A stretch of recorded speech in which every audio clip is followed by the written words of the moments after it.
لاہور کے قریب اچرا ایک قصبہ تھا۔ وہاں ایک مسافر آیا، لوگوں نے اسے کھانا دیا تو کہنے لگا آپ کا کھانا حرام ہے۔ دوسرے گھر کا کھانا آیا تو مسافر نے کہا تیرا کھانا بھی حرام ہے۔ تیسرے گھر کا آیا تو مسافر نے کہا تیرا کھانا بھی حرام ہے۔ لوگوں نے حیران ہو کر پوچھا آپ کو کیسے پتا چلا کہ ہمارا کھانا حرام ہے؟ تو مسافر بولا ناظرین، آج کے جو سچے واقعات میں آپ کو سنانے لگا ہوں بہت اہم ہے۔ میری کوشش ہوتی ہے کہ آپ کے سامنے ایسے واقعات پیش کیے جائیں جن سے آپ کو کچھ سیکھنے کو ملے۔ آج جو واقعات میں آپ کے لیے لے کر آیا ہوں ان سے آپ کو انشاءاللہ بہت کچھ سیکھنے کو ملے گا، اس لیے آپ سے اطمینان ہے کہ آپ مکمل سنیں اور توجہ کے ساتھ سنیں۔ اچرا لاہور کے قریب ایک اسلامی قصبہ ہے جس زمانے کا واقعہ ہے۔ اس وقت اچرا کی آبادی لاہور سے بالکل الگ تھی اور بیچ میں لمبے فاصلے تک کھیت تھے۔ کئی سال گزرے، اس قصبے کی جامع مسجد میں نماز مغرب پڑھی جا رہی تھی۔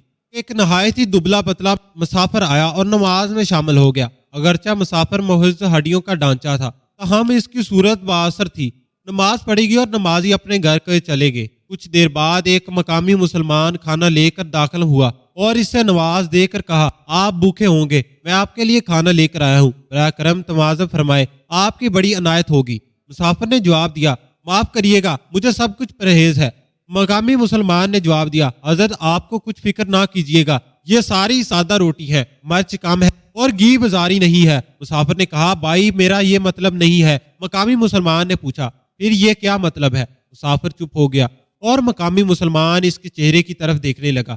چند منٹ بعد مسافر نے زبان کھولی اور کہا امید ہے کہ آپ مجھے معاف فرمائیں گے، مجھے آپ سے کچھ بھی کہنے سننے کی ضرورت نہیں تھی، لیکن آپ کھانا لے کر آ گئے تو مجبوراً مجھے غرض کرنا ضروری ہو گیا ہے۔ آپ جانتے ہیں کہ شریعت اسلام میں رزق حلال، نماز پنجگانہ کی طرح فرض ہے۔ ایک روایت میں ہے کہ اگر کسی مسلمان کا لقمہ حلال نہ ہو تو اللہ تعالیٰ کی بارگاہ میں اس کے نہ فرض قبول ہوتے ہیں اور نہ نفل، کیونکہ انگریزی راج میں حلال و حرام کی تمیز اٹھ چکی ہے۔ اس لیے میں جب تک پوری طرح جان پہچان نہ کر لیتا میں کسی بائی کا کچھ نہیں کھاتا ہوں۔ مقامی مسلمان نے کہنا شروع کر دیا حضرت آپ نے یہ کیا فرمایا؟ معاذاللہ میں حرام خور نہیں ہوں، یہ چوری کا مال نہیں ہے جو آپ کی خدمت میں پیش کیا گیا ہے۔ میں یہاں منڈی میں آڑتی ہوں اور بیپار کر کے اپنی روزی کماتا ہوں۔ تو مسافر نے پوچھا تو پھر آپ کی نجات کے کسی مرحلہ میں سود کا لینا دینا نہیں ہوتا؟ مقامی مسلمان نے جواب دیا میں تو یہ نہیں کہہ سکتا، کئی اہم موقع پر ہمیں منڈی سے قرض لینا پڑتا ہے اور مقررہ شرط پر سود دینا پڑتا ہے۔ اسی طرح تجارتی مال کے ہیرا پھیر میں دوسرے بھی اہم سود وصول کر لیتے ہیں۔ مسافر نے کہا تو بہت اچھا، میں معافی چاہتا ہوں، آپ کو تکلیف ہوئی۔ حالانکہ قرآن کے مطابق وہ تجارتی منافع جس میں سود کی آمیزش ہو حلال نہیں کہلا سکتا۔ ممکن ہے کہ آپ تجارتی رسوت حکومتی اثرات کے متحد مجبور ہوں، بے شک آپ کو تکلیف ہوئی اور آپ کی دل شکی بھی ہوگی، مگر آپ اسلامی اخلاق سے امید کرتا ہوں کہ آپ اس کے لیے مجھے معاف فرما دیں۔ اس کے بعد مسافر نے مقامی مسلمان سے رخ پھیر لیا اور قبلے کی طرف منہ کر لیا، جو آپ سے سخت مصاب اور پریشان ہوا، اور اس نے نہایت نظامت سے برتن اٹھائے اور سر جھکا کر واپس چلا آیا۔ برتن گھر پہنچا کر حمزائے کے یہاں پہنچا اور اس سے کہا کہ مسجد میں ایک بزرگ مسافر آئے ہیں، آپ اپنے یہاں کھانا لے کر جائیں۔ یہ ہمسایہ مقامی ہسپتال میں ڈاکٹر کا کام کرتا تھا۔ ڈاکٹر صاحب نے کھانا اٹھایا اور مسجد میں جا پہنچے۔ مسافر نے نہایت نرمی اور خوشی اور خوشخوبی کے ساتھ ڈاکٹر صاحب سے تعارف اور جان پہچان کی فرمائش کی۔ ڈاکٹر صاحب ذرا بطونی بزرگ تھے، انہوں نے کہانی شروع کر دی اور فرمایا حضرت مجھ پر اللہ تعالیٰ کا بڑا فضل ہے، میری 100 روپیہ تنخواہ ہے تو 4 روپے ہر روز اوپر سے بھی آ جاتے ہیں۔ بڑا لڑکا کچہری میں ملازم ہے، وہ 75 روپے تنخواہ پاتا ہے اور 2-4 روپے روزانہ بھی لے آتا ہے۔ زمین بھی ہے جہاں سے سال کا غلہ آتا ہے۔ ڈاکٹر صاحب کی کہانی ختم ہوئی تو مسافر نے انہیں نہایت ہی محبت اور میٹھے انداز سے سمجھایا کہ اسلام مقدر کی روح سے رشوت سناتی کس قدر بڑا جرم ہے، اور آخر میں اپنی مزدوری طاہر کر کے کھانا کھانے سے انکار کر دیا۔ مسافر کی گفتگو اس قدر سنجیدہ اور باوقار تھی کہ ڈاکٹر صاحب نے بھی ان سے سامنے اپنی گردن جم کر دی اور بڑی نظامت کے ساتھ کھانا اٹھا کر گھر واپس چل دیے۔ یہاں تاجر صاحب پہلے ہی ان سے منتظر تھے۔ دونوں نہایت ہی درآمد کے ساتھ ایک دوسرے کو اپنی کہانی سنا رہے تھے کہ ایک اور نیک دل مسلمان وہاں جمع ہو گئے۔ انہوں نے بھی ان دونوں کی کہانیاں سنی اور آنا پکانا یہ بات محلے میں عام ہوگی۔ ڈاکٹر صاحب اور تاجر صاحب نے مل کر عرض کیا کہ اب کسی زمیندار کے یہاں کھانا بھجوانا چاہیے تاکہ اس پر سود رشوت کا الزام نہ آئے۔ چنانچہ اسی وقت ایک زمیندار کے ہاں کھانا بھجوا دیا گیا۔ مسافر نے اس سے پوچھا کہ آپ کے پاس کوئی گزوی زمین تو نہیں ہے؟ جب زمیندار صاحب نے اس کا اقرار کیا تو مسافر نے انہیں پھیر دیا اور کہا کہ جو شخص مسلمان ہو کر زمین گروی رکھتا ہے اس کی کمائی حرام سے خالی نہیں ہو سکتی۔ اس کے بعد ایک عالم صاحب کو بھیجا گیا، ان میں نقص پایا گیا، انہوں نے اپنی بہنوں کو حکم شریعت کے مطابق جائیداد میں حصہ نہیں دیا تھا، اس لیے مسافر نے ان کا کھانا بھی رد کر دیا کہ آپ بہنوں کے غاصب ہیں، اور کہا کہ آپ کے ہر لقمے میں آدھے سے زیادہ حرام شامل نہیں ہے۔ نماز مغرب سے یہ سلسلہ شروع ہوا اور رات کے 9 بج گئے۔ متعدد مسلمان کھانا لے کر گئے مگر مسجد سے شرمندہ ہو کر واپس آئے۔ مسافر کی لقماتی اسکوٹی لے مسجد میں بیٹھا تھا اور ہر ایک مسلمان کو جو کھانا لے کر جاتا اور اسی کرانی سکیورٹی پر پرکھتا اور شرمندہ کر کے باہر نکال دیتا۔ جائیداد یہی چربا تھی۔ مسلمانوں کو بھوک اور نیند بھول گئی۔ گھروں میں، بازاروں میں، گلی کے چوکوں میں جہاں بھی 4 آدمی بیٹھے تھے یہی گفتگو اور ذکر تھا۔ جب کسی جگہ ایک مسلمان دوسرے کو کہتا تھا کہ تم کھانا لے کر جاؤ، وہ اسی وقت کانوں پر ہار لگا دیتا۔ کوئی کہتا کہ میں راشی ہوں، کوئی کہتا کہ میں سود خور ہوں، کوئی کہتا کہ ہم کم تولتا ہے، کوئی کہتا کہ ہم نے بہنوں کو حصہ نہیں دیا، کوئی کہتا کہ میرے لڑکوں کی آمدنی میں حرام شامل ہے۔ مختصر کے دلوں میں عیب اور آج زبان پر آ گئے تھے اور ان کا برمالہ اعلان ہو رہا تھا۔ اگرچہ اچرا میں 1000 مسلمان آباد تھے مگر کوئی بھی شخص حلال آمدنی کی بنا پر سامنے نہیں آیا تھا۔ بزرگان قصہ گرد میں غم تھے، بااحساس مسلمان زمین غرق ہو جاتے تھے کہ آج 1000 مسلمانوں میں ایک شخص بھی نہیں ملتا جو ایک ایسے مہمان کو جو آج کل حلال کا طالب تھا ایک ہی وقت کا کھانا کھلا سکے۔ رات کی 10 بج گئے مگر کسی گھر سے کھانا نہ گیا۔ اب سوال یہ درج پیش تھا کہ کیا یہ مسافر اچرا سے بھوکا چلا جائے گا؟ کیا رسول اللہ صلی اللہ علیہ وآلہ وسلم کے امتی حرام کھانے پر مصر ہیں؟ یوں وقت گزرتا جاتا تھا، دلوں کا اضطراب بڑھتا جاتا تھا، یہاں تک کہ رات کے 11 بج گئے۔ آخر مجمع کے اندر امید کی کرن جگواں ہوئی۔ ایک شخص نے کہا کہ میں ابھی بہنوں کو حصہ دیتا ہوں، اور اس نے دینے کا پختہ ارادہ کر لیا۔ دوسرے نے کہا کہ میں گروی زمین چھوڑ دیتا ہوں، اور اس نے چھوڑی۔ تیسرے شخص نے کہا کہ میں آج کے بعد کبھی سود نہیں لوں گا، اور اس نے سود کا کاروبار ترک کر دیا۔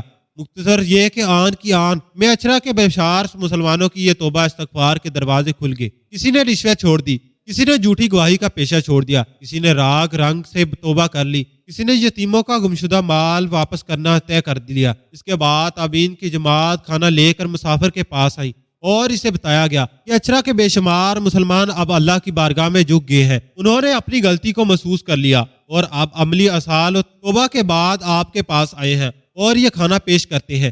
مسافر نے جب یہ واردات سنی تو سجدے میں گر گیا اور اس کے بعد دسترخوان پر پہنچ گیا، جس میں سے مسافر نے چند لقمے کھائے اور اس کے بعد لوگوں کو رخصت کر دیا۔ صبح کے وقت اچرا کے باشمار مسلمان جوک در جوک مسجد میں آئے تاکہ باخدا انسان کی زیارت کریں جس کے ضربے ذریعہ نے اپنے صرف ایک ہی عمل سے اچرا کے آدھے مسلمان کو صحیح معنوں میں سچا مسلمان بنا دیا تھا، مگر وہ حیرت زدہ رہ گئے جب انہیں بتایا گیا کہ مسافر تہجد کے بعد مسجد سے نکلا تھا اور واپس نہیں آیا۔ یہ واقعہ ہے جس سے معلوم ہو سکتا تھا کہ اہل اللہ کس طرح خالق خدا کی عطیہ کرتے ہیں۔ اس مسافر نے کوئی وعظت نہیں کیا، کوئی کتاب نہیں چھپائی، کوئی درس و تدریس کا نصاب نہیں بنایا۔ وہ مغرب سے تہجد تک صرف چند گھنٹے اچرا کی مسجد میں ٹھہرا، مگر جب وہاں سے گیا تو صدر مسلمانوں کی استراحت چونک گئی تھی۔ بے شمار یتیموں کو اپنا حق مل چکا تھا، بے شمار لڑکیوں کو اپنا شرعی حصہ مل چکا تھا، بہت سے رشوت خور رشوت سناتی سے باز آ چکے تھے، بہت سے جواری جوا چھوڑ چکے تھے۔ یہ سب کے سب لوگ تقریباً وہ تھے جن سے باثار قرآن پڑھا گیا، جنہیں 20 مرتبہ گواہ سنائے گئے اور جن سے متعدد مرتبہ چھپانوں کا مجمع ہوا۔ اہل حق کے لیے حق کے مطالبے کیے گئے مگر وہ ظلم و ستم سے باز نہ آئے، لیکن اب وہ ایک ہی رات میں اس طرح خاطر گناہوں سے تاب ہو گئے کہ گویا انہوں نے کبھی گناہ نہیں کیا تھا۔ پھر لطف یہ سارا کام نماز مغرب سے شروع ہوا اور اسی رات 11 بجے تک ختم ہو گیا۔ ایسے ہی باعمل اور خدا انسان ہے جن کی نگاہوں سے قوموں اور ملکوں کی تنقیدیں بدل جاتی ہیں۔ آئیے اپنے اندر اخلاق اور صداقت پیدا کریں۔ دوسرا واقعہ سنیں، اپنی عورتوں کو، مائیں اور بہنوں بیٹیوں کو یہ ضرور سنائیں۔ رابعہ بصری رحمت اللہ کا بشرا وقت نماز پڑھنے میں گزر جاتا تھا۔ ایک مرتبہ کوئی پریشان حال آدمی دعا کروانے کے لیے حاضر ہوا، دیکھا تو ظہر کی نماز پڑھنے میں مشغول تھی۔ جب فارغ ہوئی تو نوافل کی نیت باندھ لی۔ اسی طرف عصر کی نماز کا وقت ہو گیا، عصر کی نماز پڑھ کر تسبیح پڑھنے میں مشغول ہوگی حتیٰ کہ مغرب ہوگی۔ نماز مغرب ادا کرنے کے بعد عوامین کی نیت باندھ لی۔ اسی حال میں عشاء کی اذان ہوگی، نماز عشاء کے بعد نوافل کی نیت کر لی، رکوع اور سجدہ مشغول رہیں حتیٰ کہ فجر کی نماز کا وقت ہو گیا تو مناجات میں منہون ہوگی۔ بلا کر فجر کی نماز ادا کی تو تلاوت قرآن پاک میں مصروف ہوگی۔ رات میں اشراط کے نوافل ادا کیے تو بیٹھے بیٹھے تھوڑی دیر آؤں گی۔ جب بیدار ہوئی تو رو کر دعا مانگنے لگی، اے اللہ میں ایسی آنکھ سے تیری پناہ چاہتی ہوں جو نیند سے ہی برتی نہیں۔ رابعہ بصری رحمۃ اللہ بہت کم گفتگو کیا کرتی تھی۔ اکثر اوقات کوئی گفتگو کرنی ہوتی تو آیات قرآن کا سہارا لے کر اپنا مطالبہ کرتی۔ لوگوں نے پوچھا کہ آپ ایسا کیوں کرتی ہیں؟ جواب میں فرمایا، انسان جو کچھ بولتا ہے فرشتے اسے لکھتے رہتے ہیں۔ میں کوشش کرتی ہوں کہ قرآن مجید کی یاد کے سوا کچھ نہ بولوں۔ یہ احتیاط اس لیے ہے کہ کہیں میرے منہ سے غلط الفاظ نہ نکل جائے اور فرشتے اسے تحریر کر لیں، پھر مجھے محبوب حقیقی کے سامنے شرمندہ ہونا پڑے۔ ایک شخص نے رابعہ بصری رحمۃ اللہ کے سامنے دنیا کی بہت مزاحمت کی۔ آپ تھوڑی دیر سنتی رہیں، پھر فرمایا، اٹھ چلا جا یہاں سے، تو نے اتنا وقت دنیا کی مزاحمت بیان کرنے میں لگا دیا۔ تجھے دنیا سے بہت محبت ہے، اگر کسی سے نفرت ہو تو اس کا تذکرہ بھی کرا بھی اچھا نہیں لگتا۔ ایک مرتبہ رابعہ بصری رحمۃ اللہ علیہ سے لوگوں نے پوچھا کہ ہم نے آپ کو کبھی ہنستے نہیں دیکھا، آخر اللہ نے انسان کو ہنسنے سے منع تو نہیں کیا؟ رابعہ بصری رحمۃ اللہ نے جواب دیا، بے شک اس نے منع تو نہیں فرمایا، مگر مجھے اس کام کے لیے فرصت نہیں ہے۔ لوگوں نے تعجب سے کہا، کیا ہنسنے کے لیے بھی فرصت درکار ہوتی ہے؟ رابعہ بصری رحمۃ اللہ نے کہا، ہاں، دنیا میں وہی شخص ہنستا ہے جسے اطمینان قبل حاصل ہو، اور میں ابھی اس نعمت سے محروم ہوں۔ حاضرین مجلس نے درخواست کی کہ آپ بات کی فرضت فرمائیں۔ رابعہ بصری رحمۃ اللہ نے فرمایا، میں نے محبت کے لیے صرف ایک ہی ہنسی کا انتخاب کیا ہے، اور وہ ہے اللہ تعالیٰ کی ذات۔ اس سے میں اس خوف سے روتی رہتی ہوں کہ کہیں میری زندگی بھر کی محنت کا کار نہ ہو جائے اور مرتے وقت مجھ سے یہ کہنا دیا جائے کہ تو ہمارے لائق نہیں۔ رابعہ بصری رحمۃ اللہ نے ساری زندگی تجارت کے علم میں گزاری۔ ایک مرتبہ کچھ لوگوں نے اعتراض کیا کہ آپ لوگوں میں اطرفہ کے نام سے مشہور ہیں، مگر آپ نبی صلی اللہ علیہ وسلم کی نکاح والی سنت پر عمل نہیں کرتی۔ رابعہ بصری رحمۃ اللہ نے جواب میں فرمایا، مجھے 3 باتوں کا اندیشہ ہے، اگر تم مجھے ان اندیشوں سے نجات دلا دو تو میں آج ہی نکاح کر لوں گی۔ میرا پہلا اندیشہ یہ ہے کہ مرتے وقت ایمان سلامت لے جاؤں گی یا نہیں، دوسرا یہ کہ نامہ اعمال دائیں ہاتھ میں دیا جائے گا یا نہیں، تیسرا قیامت کے دن کچھ لوگ جنت میں جائیں گے، کچھ جہنم میں، تم لوگ بتاؤ کہ میں کس طرف جاؤں گی؟ لوگوں نے کہا، ہمیں کچھ نہیں معلوم، بس اللہ تعالیٰ ہی بہتر جانتا ہے کہ کس کا کیا ہے، کس کا کیا حشر ہوگا۔ رابعہ بصری رحمۃ اللہ علیہ نے انتہائی پرسوز لہجے میں فرمایا، تم خود ہی بتاؤ کہ جس عورت کو اس قدر غم ہو وہ شوہر کی خدمت کا بوجھ کیسے اٹھا سکے؟ ایک بار کسی شخص نے اپنی گزشتہ نشتئی پر اعتراض کرتے ہوئے کہا، ذرا باہر نکل کر دیکھیے کہ کیسی بہار آئی ہوئی ہے۔ رابعہ بصری رحمۃ اللہ نے بے سختہ جواب دیا، میرا کام نساء کو دیکھنا ہے۔ ایک دن رابعہ بصری رحمۃ اللہ نے رات دن متوجہ پانی سے روزہ رکھا اور پانی سے ہی افطار کیا۔ گھر میں کھانے کے لیے روٹی کا ایک لقمہ بھی نہیں تھا۔ جب افطاری کا وقت قریب ہوا تو آپ پر بھوک کا غلبہ ہوا اور نفس نے آپ سے فریاد کی، رابعہ آخر کب تک منہ سے بھوکا رکھے گی؟ اب آپ کے دل میں یہ خیال ہی گزرا تھا کہ کسی شخص نے دروازے سے دستک دی، آپ باہر تشریف لائی تو ایک نیا ذمہ دار کھانا لے کر کھڑا ہوا تھا۔ رابعہ بصری رحمۃ اللہ نے کھانا قبول فرما لیا اور نفس سے مخاطب ہو کر کہا، اللہ نے کھانے کا انتظام کر دیا،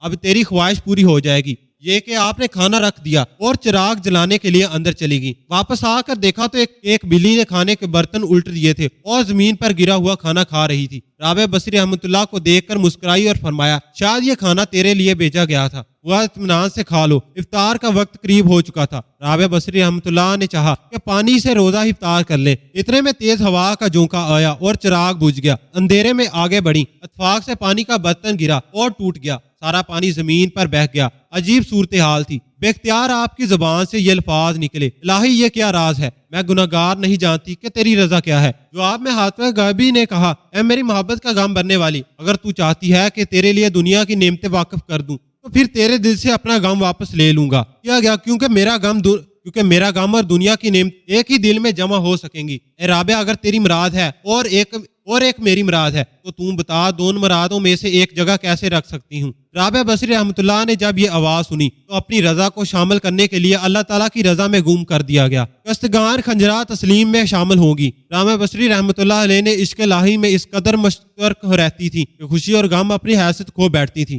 آپ خوف و استواء سے بے نیاز ہو کر اللہ تعالیٰ کی عبادت کرنے کو پسند کرتی تھی۔ ایک بار آپ جذبات کی کیفیت طاری ہوئی تو اہل بصرہ نے دیکھا کہ آپ ایک ہاتھ میں آگ اور دوسرے ہاتھ میں پانی لے کر چلی جا رہی ہیں۔ لوگوں نے پوچھا، یہ کیا ہے؟ آپ نے کہا، جا رہی ہوں۔ رابعہ بصری رحمۃ اللہ نے کہا، میں اس پانی سے دوزخ کو بجانا چاہتی ہوں اور آگ سے جنت کو جلانا چاہتی ہوں تاکہ لوگ جنت و جہنم کے لالچ اور خوف سے باطر ہو کر اللہ تعالیٰ کی عبادت کریں۔ یہ رابعہ بصری رحمۃ اللہ کے جذبے مستقل کی بات ہے، ورنہ عام مومن کو قرآن مجید میں خوف و طاعت دونوں حالتوں میں اللہ تعالیٰ کی عبادت کا حکم دیا گیا ہے۔ چنانچہ آپ نے ایک دفعہ مناجات میں کہا، اے اللہ، اگر میں تیری عبادت دوزخ کے خوف سے کرتی ہوں تو مجھے دوزخ میں ہی ڈال دینا، اور اگر میری رضا حصول جنت کے لیے ہے تو مجھ پر جنت حرام کر دینا۔ اور اگر میری عبادات فقط تیری رضا کے لیے ہے تو مجھے اپنے دیدار سے ہرگز محروم نہ رکھنا۔ ایک مرتبہ آپ نے تہجد کے وقت مناجات کرتے ہوئے فرمایا کہ اے اللہ، رات آ گئی، دن چلا گیا، ستارے چمکنے لگے، دنیا کے بادشاہوں نے اپنے دروازے بند کر لیے، ایک تیرا دروازہ کھلا ہے، میں تجھ سے تجھی کو مانگتی ہوں۔ ایک دفعہ آپ نے نجات میں یہ دعا مانگی، اے اللہ جو آسمان کو زمین پر گرنے سے روکے ہوا ہے، کان کو مجھ سے مسلط ہونے سے روک دیے۔ ایک مرتبہ ایک نوجوان آپ کی مجلس میں حاضر ہوا، اس نے سر پر پٹی باندھ رکھی تھی۔ آپ نے پوچھا، اس نے بتایا کہ میرے سر میں درد ہے اور پہلی مرتبہ ایسا ہوا ہے۔ آپ نے عمر پوچھی تو اس نے کہا 30 سال۔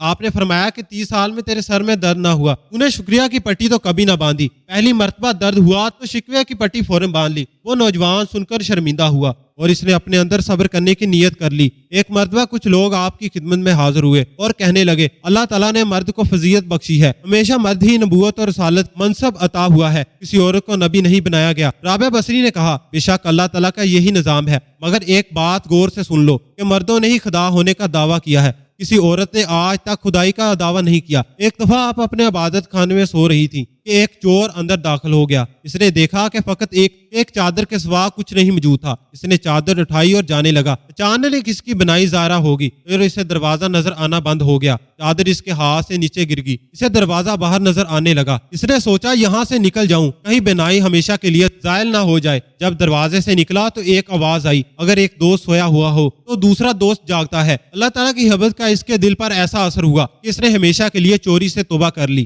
ایک مرتبہ رابعہ بصری رحمۃ اللہ کے وہاں 5 درویش ظاہر ہوئے۔ کھانے کا وقت قریب تھا، چنانچہ رابعہ بصری رحمۃ اللہ نے خادم کو بلا کر پوچھا، مہمانوں کو پیش کرنے کے لیے گھر میں کچھ موجود ہے؟ صرف ایک روٹی موجود ہے۔ آپ نے فرمایا، روٹی 5 مہمانوں کے لیے ناکافی ہے۔ اتنے میں ایک سوالی نے دروازے سے صدا لگائی۔ رابعہ بصری رحمۃ اللہ نے خادم سے کہا کہ وہ روٹی ضرورت مند کو دے دو۔ خادم نے حکم کی تکمیل کی۔ کچھ دیر بعد خادم نے بتایا کہ ایک شخص کھانا لے کر آیا ہے۔ رابعہ بصری رحمۃ اللہ نے پوچھا، کتنی روٹیاں ہیں؟ اس نے کہا 2 روٹیاں ہیں۔ رابعہ بصری رحمۃ اللہ نے کہا، اسے واپس بھیج دو، وہ کھانا ہمارا نہیں ہے۔ خادم نے روٹیاں واپس کر دی۔ تھوڑی دیر بعد خادم نے اطلاع دی کہ ایک اور شخص کھانا لے کر آیا ہے۔ رابعہ بصری نے پوچھا، کتنی روٹیاں ہیں؟ اس نے کہا 5۔ رابعہ بصری رحمۃ اللہ نے پھر وہی جواب دیا کہ کھانا لانے والے کو واپس کر دو، وہ کھانا ہمارا نہیں ہے۔ خادم نے اسے واپس بھیج دیا۔ تھوڑی دیر بعد خادم نے بتایا کہ ایک شخص کھانا لے کر آیا ہے اور اس میں 11 روٹیاں ہیں۔ رابعہ بصری نے کہا کہ ہاں، قبول کر لو، یہ ہمارا رزق ہے، اللہ تعالیٰ نے بھیجا ہے۔